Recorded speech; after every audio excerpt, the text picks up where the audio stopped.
singkat dulu dok, apa sebenarnya penyakit jantung? Kita cuma tahu bahwa itu penyempitan pembuluh darah, lalu itu nggak mompa, tapi selalu menjadi alasan utama dibalik kematian yang mendadak. Ya.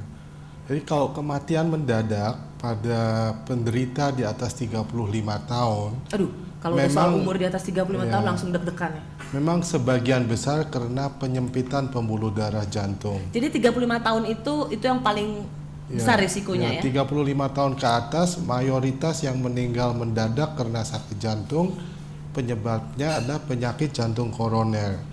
Nah, kalau di usia di bawah 35 tahun, selain penyakit jantung koroner, juga bisa disebabkan karena kelainan otot jantung atau kelainan primer listrik jantung. Oh, jantung juga ada listrik? Iya, ternyata ada PLN-nya juga. Ada PLN-nya juga. Itu yang biarpet tuh yang agak beresiko ya? Ya, biarpet kan juga jadi gelap. Dengan kata lain, kitanya juga gelap, jadi kehilangan kesadaran.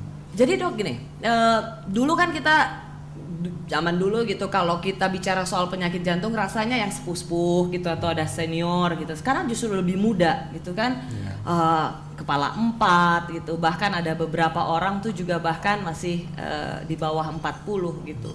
Jadi benar ya adanya bahwa ternyata resiko penyakit jantung itu juga semakin melebar gitu. Jadi juga bisa terkena pada mereka yang di bawah 40. Ya betul, dan ini berhubungan dengan faktor-faktor risiko. Nah, faktor-faktor risiko itu belum tentu hanya kelihatan dari apa yang dimakan dan dari gaya hidup orang tersebut. Ya, ada beberapa faktor risiko yang hanya akan ketahuan sesudah medical check up, sesudah pemeriksaan darah terutama. Oh jadi gini, biasanya kalau dalam jurnal-jurnal kesehatan, mereka yang terkena resiko jantung itu adalah mereka yang punya gaya hidup tidak sehat, gitu. Misalnya merokok, lalu kurang berolahraga, gitu. Tapi ternyata tidak melulu soal gaya hidup. Iya. Jadi kalau mengenai gaya hidup ya, biasanya faktor-faktor risiko itu saya bagi atas faktor risiko yang tidak bisa dirubah, faktor risiko yang bisa dideteksi secara dini dan diobati dengan dini, dan 4 gaya hidup yang mempercepat terjadinya penyempitan pembuluh darah tersebut. Kalau 4 gaya hidup yang mempercepat apa aja tuh dok? 1, rokok. Kedua adalah itu yang batuk-batuk yang merasa tersindir. Iya, yang merasa tersindir. Iya. Ya, yang pertama rokok, 2 kurang makan sayur-sayuran. Oh, kurang makan sayur-sayuran, oke? Ketiga adalah kurang olahraga.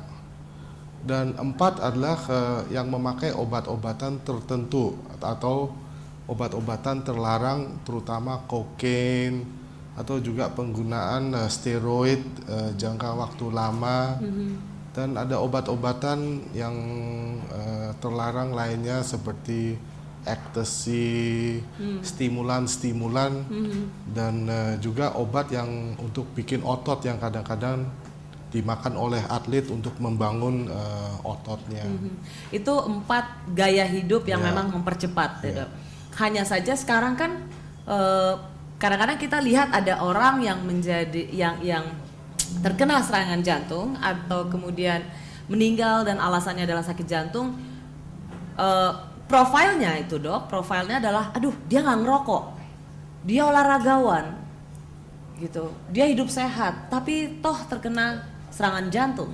Iya, karena masih ada faktor-faktor risiko yang lain yang tidak terdeteksi hanya dari gaya hidup tersebut.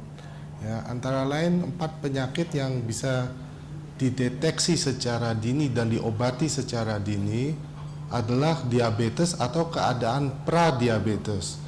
Jadi maksudnya ini rawan untuk jadi ini jauh lebih rawan untuk terkena penyakit jantung. Bahkan sebelum penderita itu menderita diabetes, keadaan itu kita sebut pradiabetes. Di situ pun risiko terkena sudah lebih tinggi. Kedua adalah kelainan lemak darah. Nah, kelainan lemak darah ini kalau tidak diperiksa dari awal darah ya tidak akan ketahuan.